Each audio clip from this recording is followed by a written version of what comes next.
Good morning, greetings friends, and welcome to The Bright Side, your nutritional program dedicated to the understanding of the vast world of nutrition and nutritional supplementation.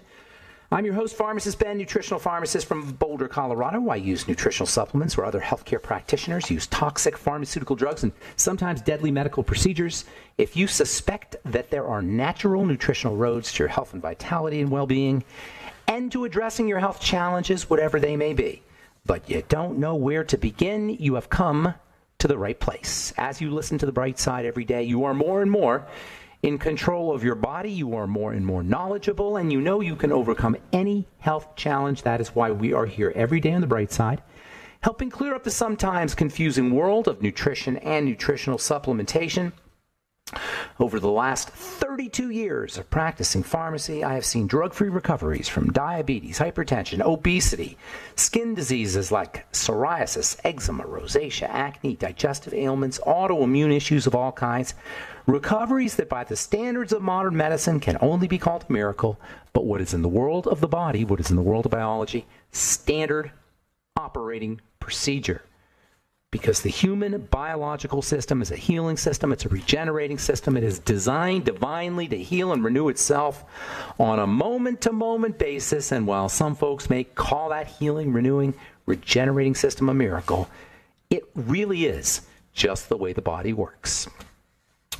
If you have questions about health, nutrition, prescription drugs, if you want to wean yourself off your meds and get on a good nutritional supplement program, we are your go-to resource for all things health and nutrition. 844-236-6010 is our number, 844-236-6010.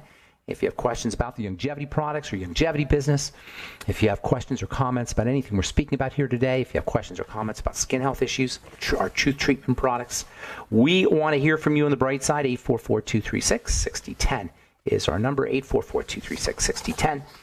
And if you want to purchase any of the longevity products, head to brightsideben.com, pharmacistben.com, or criticalhealthnews.com, or call the Brightside Ben phone team at 866-735-2470. Okay, welcome back to The Bright Side. We are talking about one of my all-time favorite topics, favorite subjects when it comes to how the body works, when it comes to the magnificence that we all are as human bodies. If we could just even see a trace of it with our eyes, all the electromagnetics, all the biochemistry, all the intelligence and responsiveness and dynamism and movement, all the stuff that is going on right underneath our noses, literally. Talk about miraculous. The amazingness that we are, and the amazingness that we are is exemplified by the detoxification system. The fact that we have a detoxification system, that just blows me away. That the body can deconstruct poisons and make them, render them harmless, render them non-toxic. Literally deconstruct them or reconstruct them. Actually deconstruct them and reconstruct them. They call step one and step two, phase one and phase two. I'll say step one and step two because it sounds simpler. In the step one process, these toxins, these poisons are dissolved or they're burnt. And then in the step two process, their shape is modified. Something gets stuck onto them in order for them to be eliminated. Then they're eliminated from the kidneys and the bile system. The gallbladder, by the way, is incredibly important and underappreciated when it comes to detox. Without a gallbladder, you are at much higher risk for toxification, for being toxic. Keep your gallbladder, unless you have something incredibly, incredibly agonizing, which stones can be. I understand this. And sometimes you just... the pain is so severe, you're just like, get this thing out of me. I can totally relate to that. But if you have an option, you don't want to have your gallbladder taken out. And what does that mean? If the gallbladder is very important for detoxification, what does that mean when you have gallbladder problems? It means you've got a toxicity problem. Gallbladder issues, gallstones they call them, i.e. it doesn't have to be stones. It could be inflammation in the gallbladder or, God forbid, gallbladder cancer. All of these are the logical end result of toxicity.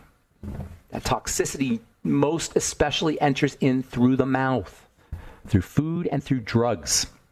That's why I'm always talking about the bile system. In my opinion, we don't address bile anywhere nearly as much as we should be, given its stupendously important role, not just in processing toxins, like when we think of poisons, we think of things like drugs, perhaps, and organic pesticides and fertilizers, organic compounds, and heavy metals, maybe.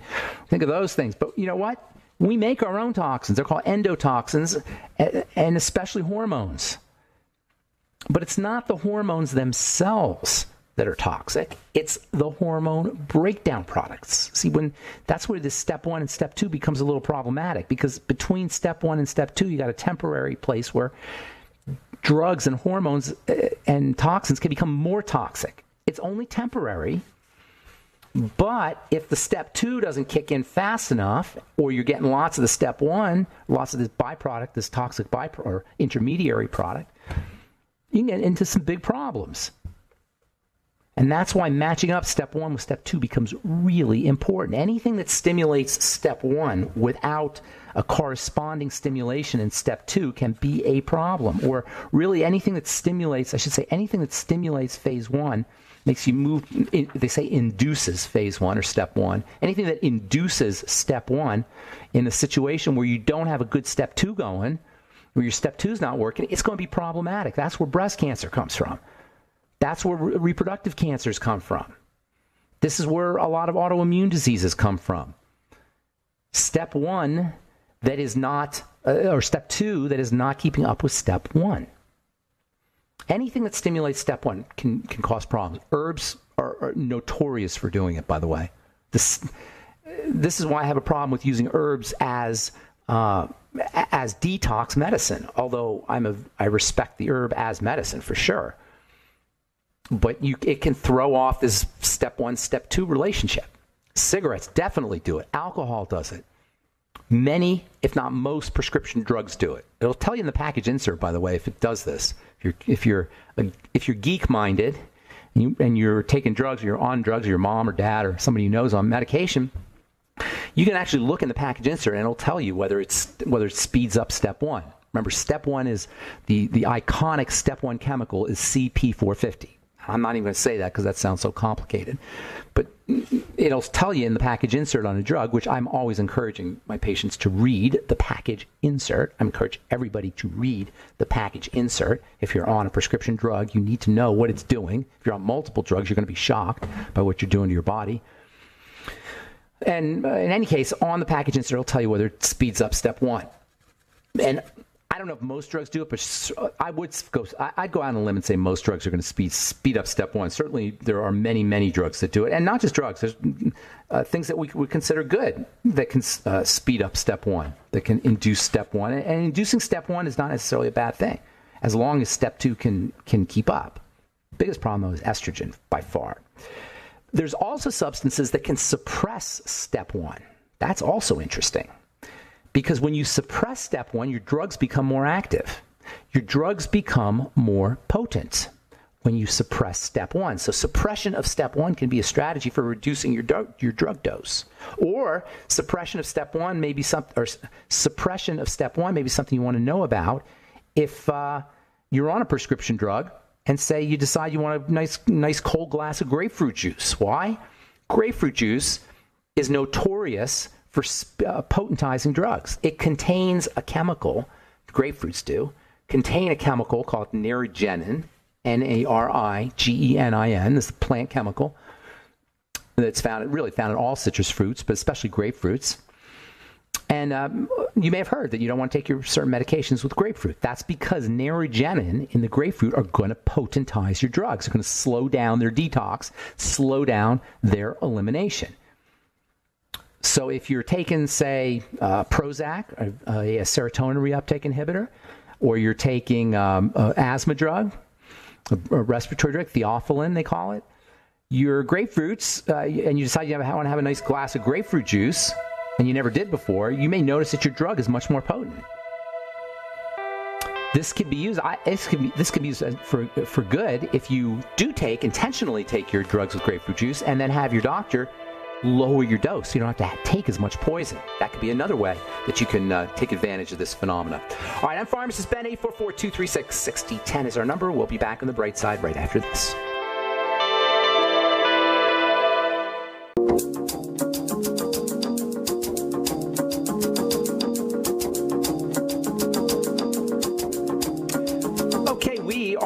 back on the Bright Side. Pharmacist Ben here. We're on the air Monday through Friday, 8 to 9 Pacific, 10 to 11 Central Time, 24/7 on the archive pages at benfuchsarchives.com and brightsideben.com. You can also purchase longevity products off the website. You can also call the Bright Side Ben phone team at 866-735-2470 for more info, 866-735-2470. Ask them about joining the Bright Side Ben team. For a one-time $25 fee, you can start a longevity business and be in business for yourself. You can earn thank you checks associated with helping change the world at the most fundamental basic level there is, which is the level of good health and vitality. Nothing else matters if you don't feel good. And with longevity products, you can change people's lives if they're not feeling good, if they're on medication, if they need, if they have weight to lose, if they need to lose some weight, if they just got out of the hospital, if they're bodybuilders or weightlifters or athletes of any kind. You don't have to be sick to benefit from supplementation, by the way. In fact, if you're an athlete, you will benefit more than the average person. If you're in good shape and you haven't supplemented, you'll actually benefit more because your body will be able to utilize those nutrients. So if you're relatively healthy or healthy and haven't been on a supplement program, you can up your game big time by getting on the Beyond Tangy Tangerine or the Healthy Start Pack or the Fucoid Z or the Nightly Essence. If you've never supported your digestive health, even if you've supplemented and you've never thought of supporting your digestive health by using the Ultimate Enzymes and by using the Nightly Essence and by using the Fucoid Z, you may be in for a shocker. You can up your game big time. The more nutritionally deficient you are and the faster your body is burning through nutrients, the quicker the results you get. And that's one of the beautiful things about getting on a supplement program. 844-236-6010 is our number today, and we do have lines open for you. We're talking about Step 1 and Step 2 detoxification. Step 2 has to keep up with Step 1. There are things that induce, that's the technical term, they say it induces CP450, it induces Step 1, things like prescription drugs, exhaust fumes, cigarette smoke, pesticides, let's see what else, phenobarbital, barbiturates do it. There's a lot of things that will heterocyclic amines, HCAs that are found in burnt meat. You may have heard, if you're doing the longevity products, one of the 10 bad foods is burnt meat. Burnt meat induces CP450. This is its mechanism of causing cancer. Things that induce or stimulate or upregulate phase 1, step 1 will, if step 2 is not keeping up, can increase your risks of cancer. Burnt fats can do it. Saturated fats, too many saturated fats, that is, may do it as well. Anything that burdens the liver is going to create a problem. This is happening in every cell of the body, the detoxification system, but primarily, largely, mostly in the liver. And 100 million of us, 100 million Americans, 1 out of 3 Americans, is dealing with compromise at the level of the liver. The liver and the gallbladder together play a major role in detoxification. The liver and the gallbladder are the main headquarters for the bile system. The liver and the gallbladder. If your liver's messed up, you don't have a gallbladder, even if you have a gallbladder, but that's not working as it should, your bile can become thick and sludgy. When bile becomes thick and sludgy, some bile is supposed to get eliminated in your stool. That's where bile gets eliminated. The toxins go into the bile, and then the bile goes into your stool, into your large intestine, and then into your stool. That's what's supposed to happen. But if you're constipated chronically, which many Americans are, that's not going to happen. The bile starts to back up. You see what we're talking here? The minutia of all this stuff is really fascinating. The biochemistry, I think it is, and hopefully you do as well.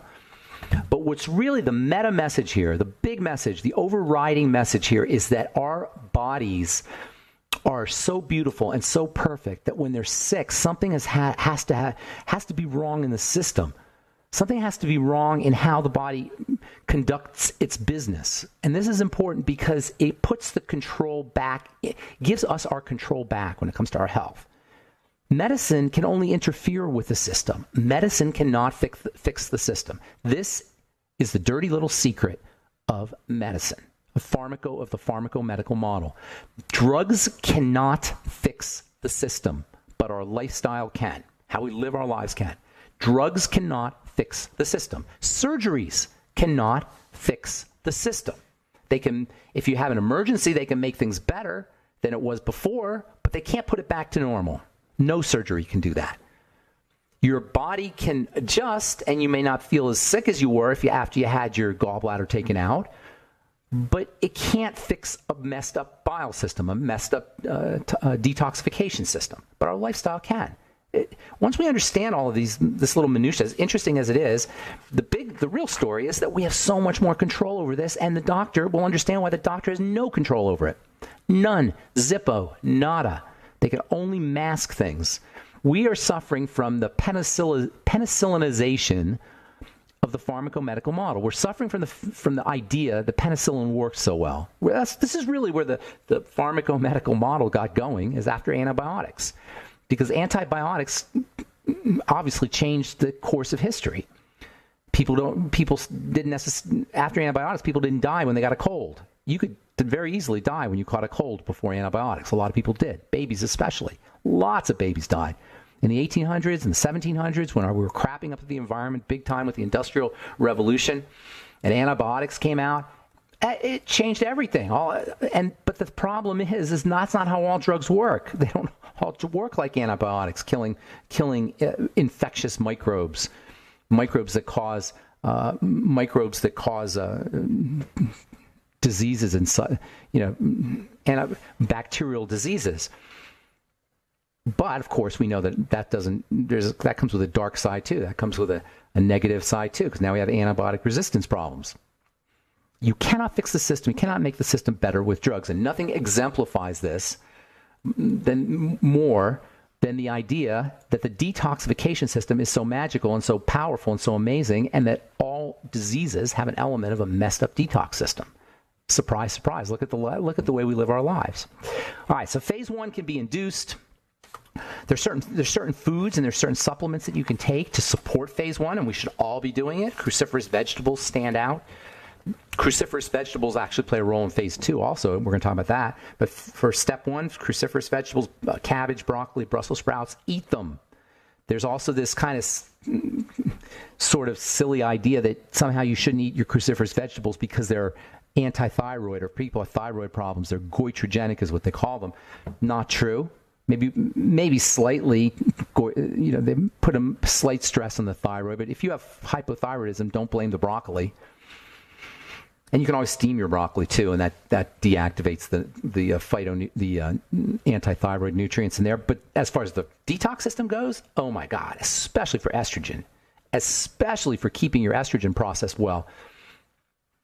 If I was a woman and I had any kind of breast cancer in my family, or if I was somehow predisposed to breast cancer in any way, I don't even know if I like that idea. Let's just say if I was worried about breast cancer, I'd be eating cruciferous vegetables every day. All women should be eating cruciferous vegetables every day. Brussels sprouts. Braise your Brussels sprouts. And it's funny how these cruciferous vegetables get a bad rap.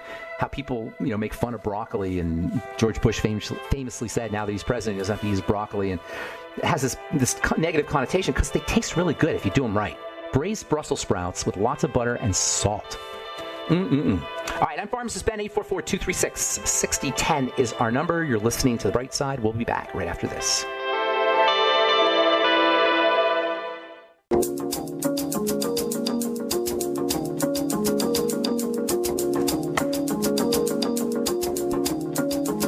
Okay, we are back on The Bright Side. I'm Pharmacist Ben, and we have a empty board today.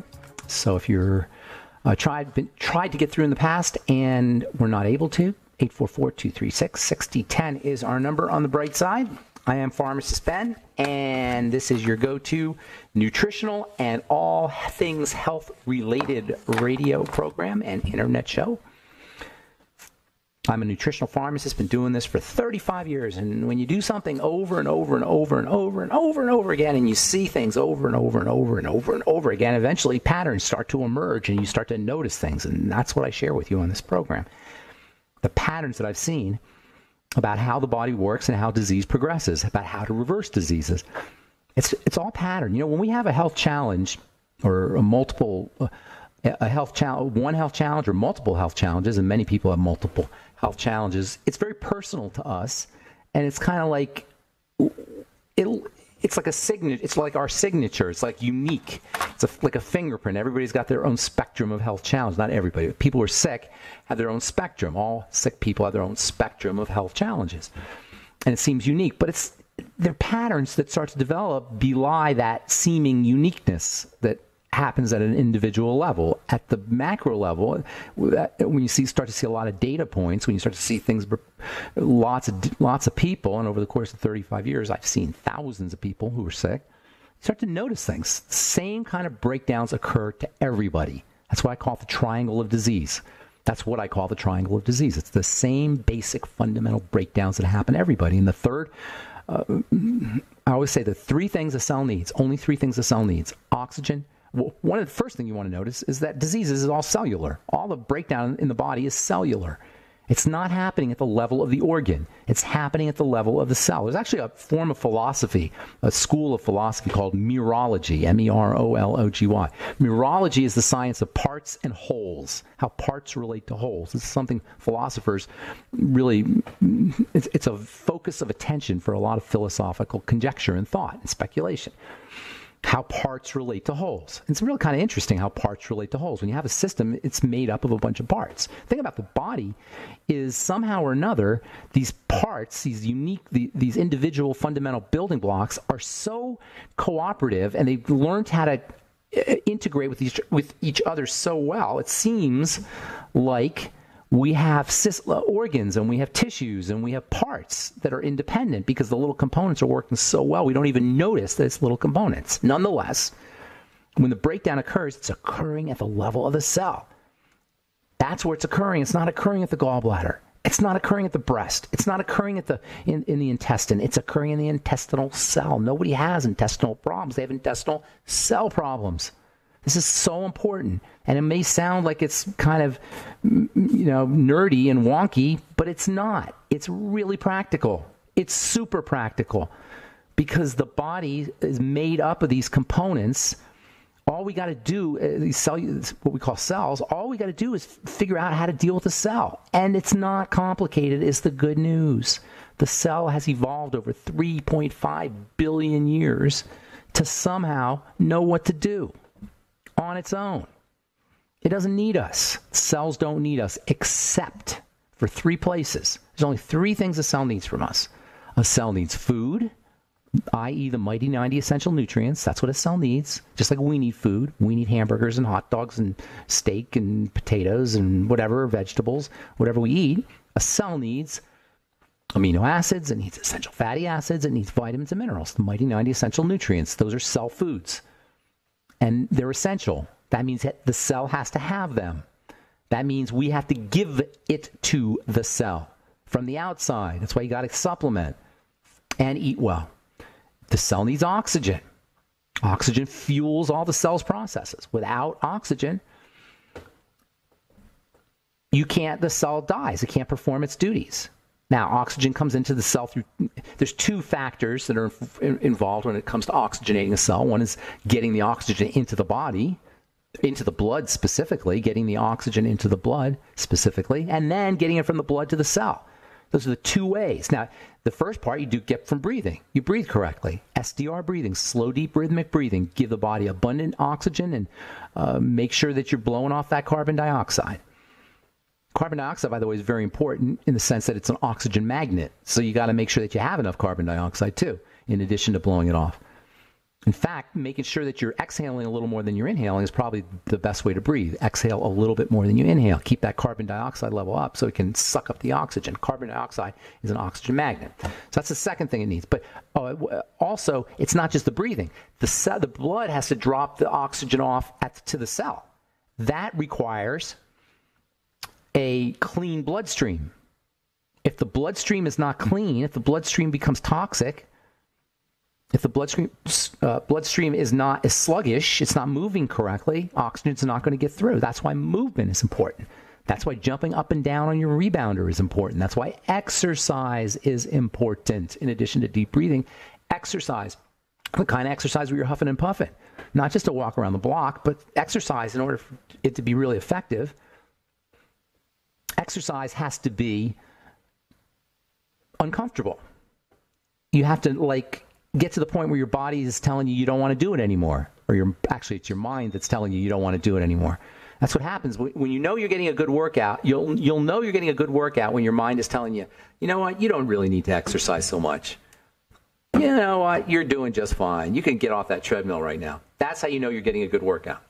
If you're just walking around the block and it's a nice day and you're walking the dog and you're just enjoying your life, that ain't exercise. Not that it's bad, but it doesn't qualify as exercise. You need to kind of push the system a little bit. And then thirdly, you need a clean place to do, the cell needs a clean place to do its business.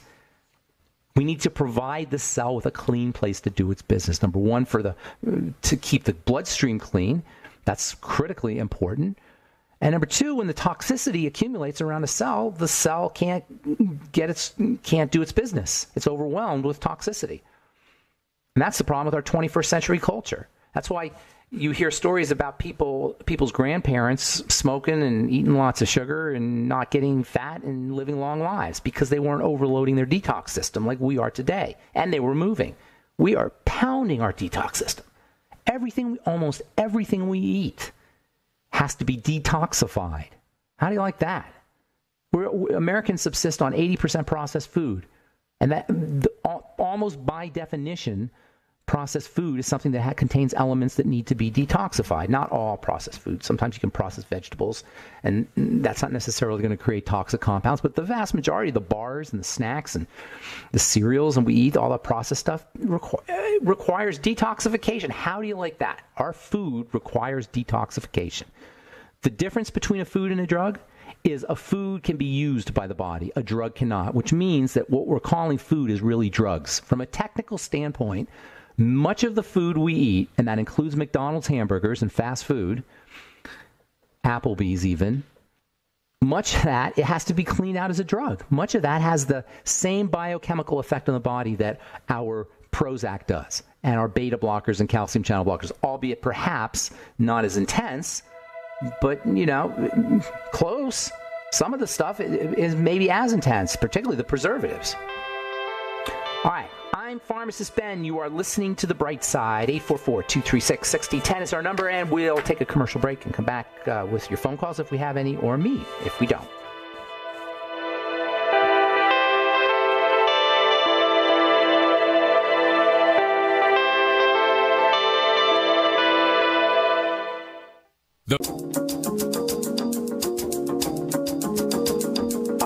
On the bright side, I'm Pharmacist Ben. 844-236-6010 is our number. We're talking about the whole detoxification system, most amazing system in the body. It just blows me away how we have an ability to detoxify ourselves, and we just take it for granted. One of the most important elements when it comes to detoxification is making sure that you're getting enough fiber. Fiber is really important for the whole detoxification process, but specifically for the intestine. And there's a really interesting relationship between the intestine and the liver. The intestine is communicating to the liver constantly. The intestine is communicating to the liver what it needs to do and what's going on at the intestinal level. And the cleaner your intestine is, the healthier the signals that go from the intestine to the liver are. So keeping the intestine clean is very important. Fiber plays a major role in sweeping poisons out of the body, especially estrogen, by the way, for women who are concerned about estrogenic health. If you're dealing with an autoimmune disease, fiber can be really helpful. If you're dealing with, or you want to prevent yourself from dealing with an estrogenic cancer, and that includes prostate cancer in men, fiber can be helpful there. And now, according to an article in the journal Immunity, a high fiber diet protects mice against the flu virus. So you can actually protect yourself from the flu by making sure you're getting enough fiber. Dietary fiber increases survival in influenza-infected mice by setting the immune system at a healthy level of responsiveness, according to a preclinical study published May 15th in the journal Immunity. A high-fiber diet blunts harmful excessive immune responses in the lungs while boosting antiviral immunity by activating T cells. Once again, demonstrating the very major relationship between the digestive system and the immune system. If you have any immune problem, which means any inflammatory problem, which means any chronic long-term degenerative disease, period, they all involve immunity, they all involve inflammation. Taking care of your gut, especially making sure you're getting enough fiber, is job number one. I know I say it every program, multiple times a program, but You can't say it enough. Work on the gut first. Everything else will follow. Work on the digestive system. When we say the gut, we mean the intestine. Work on the intestine, small intestine, the large intestine first. Everything else, all your other health benefits will follow. All right, 844-236-6010. Let's go to California and say good morning to Tony. Tony, what's up, buddy? Sir. Welcome. Yes, sir. Hi, Pharmacist Ben. I have a relatively famous son who started the journal Cell, the Chirotic Cell. Wait a minute. I know that journal. It's an incredible journal. You're saying your son? My son started it. Yeah, Dr. Adam Cuspa of... You're kidding me. That's amazing, Tony. You never told me that. He's visiting me this weekend. I was wondering if you could give me a good question I could ask him, other than the fact that we have... Here's a good question. This is the question I want to know, okay? How did the first cell start? That's what I want to know. How did this irreducibly complex, and he'll know what that means, irreducible complexity, this irreducibly complex, in other words, it can't be broken down into parts. How did this irreducible... We're into religion, right? We're getting into religion. Maybe. Yeah, no, that's where science meets religion. I do understand that. So if he punts, then I'll know he's a good scientist. If he tries to explain... If he tries to explain it, I'm going to be a little bit more skeptical of him. Although you want to hear something... I'll tell you what he told me 30 years ago, that 30% of all doctoral theses are frauds. I'm not surprised. About that. And so I wonder how much of these research studies and clinical studies and epidemiological studies where they just interview people, how many of those are wrong, and how many of us are being drugged or having surgical procedures based on these kinds of studies, especially the ones that are funded by the drug companies. But that's a whole other story. So Tony, check this out. There's a theory now that cells started. They find that when they take fat and they put it in water, sometimes that fat will spontaneously form a circle. And it just automatically happens. They just drop a little bit of fat in the water and it forms, it's called a micelle, and it forms a circle. And they think, this is what they're trying to say, this is how the first cell came. But they still can't explain how all that stuff happened inside the cell. So I want to hear I'm very impressed, by the way, but I want to hear what Dr. Anthony Cuspa says. And I wouldn't mind if he... Adam Cuspa. Adam Cuspa, I'm sorry. He's the world expert on dictylium. I'm losing you there, Tony. Say that again? He's the world expert on dictylium, the little analog. Oh, buddy, I want to hear what you're saying, Tony, but I can't. You're cutting out. I heard he's the world-leading expert on something, but you're just going to leave me hanging. Why don't you shoot me an email or call back, and I'll get you up here. I'm going to take a call here. Can you hang up your phone and call back? Yeah, call back. Okay, thanks. All right, let's go back. Let's go to Truth Raider. What's up, Truth Raider? How you doing, buddy? Good morning, sir. This is just a test to see the quality of my call, how it's coming through. Oh, you hear me just fine today? I hear you fine. Thanks for using me as your call testing service. I appreciate that. Well, the reason why I'm doing that is because we're having issues when I use the computer and I go on shows. No, you sound great. I don't have trouble per se when I call other people, but it seems like there's a problem when I call on broadcasted shows. Really? There's experience of the feedback that's going on. Maybe they're faking you out. Maybe they're just trying to get rid of you, Carl, the Truth Raider. No, I think they just want to gather information what people are saying, what people's opinions are, etc. Oh, they want to know the mindset. You always bring interesting things to the table. But if you don't have anything today, I'm going to let you go. If you don't have anything interesting. Yes. Well, I have one thing to say. We were discussing in past months and the past couple of years about the general population, who really cares and who doesn't care. And the controversy was, well, not a lot of people do really care. Are you talking about when I always say? Are you talking about when I always say nobody cares? Yeah, but you care and I care. That's I know, I understand. When I say nobody, there are select. I'm talking hyperbolically. There are people who care, definitely, but it's not like the government cares. It's not like some of the broadcasters, and I'm not going to mention names, but some of the broadcasters are screaming about things. They care. Do you know what I say? Yeah. It's not like everybody. It's not like there are certainly people who care. I'm kind of teasing when I say nobody cares, but the people who think care, your doctor, the government. I laugh. I was on a panel last week, and this lady on the panel said we have to contact the government and tell them that we don't want EMFs. that we don't want the smart cities, and we don't want to have electromagnetic pollution. You know what I'm talking about? You know, all the electromagnetic. Yeah, all that stuff. We have to contact our congressman. Give me a break. Like your congressman cares. You know what I'm saying? I agree. Those are the people that don't care. Your congressman is not losing sleep at night because there's the EMF. Oh, we have to write our congressman. You know, people. The whole political system is set up, and the medical system is set up. Those people don't care. Your mother cares. Right. Your friends care. There are certain people in the world who really do care. I do think that. But the vast majority, and certainly the ones that represent the establishment and the system, they don't care. Donald Trump doesn't care. Trust me. He's not losing any sleep. Right. He ain't losing sleep at night over factory jobs. That's not on his mind. No. Trust me. All right. Anything else? Anything else? I want to see what Tony was saying. He's calling back here. No, absolutely. Just go ahead. Keep on caring. Thank you, Carl. And I care, and we'll all care. All right. Okay. Good. Bye. All right, Tony. What's up? Tell me what you were saying. I want to hear. He's the world expert on dictyostelium. That's how he got. He did the genome on dictyostelium. What is dictyostelium? What is dictyostelium? It's a little nematode. Grows. It's a worm. It's a worm. Like a worm. It looks like a sperm cell, actually. And it builds itself into a worm about half. And it only has a 2-week lifespan, but you can do a whole lifespan of human. Now, what would obsess him? Now, why would he want to? What would he find fascinating about the? I'm sure it is fascinating though. The dictyostelium. It's a world dictyostelium. It's called dicty, and it's used as an analog for the human body. I got it. Doing all kinds of tests. I got it. The cells, in other words, the cells of the dictyostelium can be used. Dictyostelium can be used in order to draw conclusions about cell chemistry and how the body. That's a very interesting point.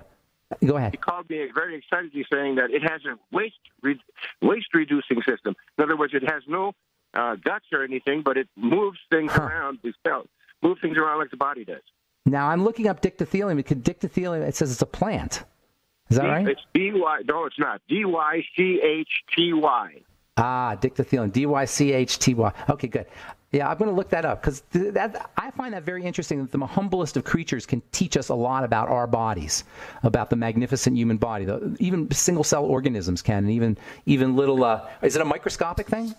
No, you see it's about an inch and a half long. It's a one-celled animal. I found a land-based jellyfish because it grows from one cell to a whole series of cells into a tube. It falls over and starts crawling like a worm.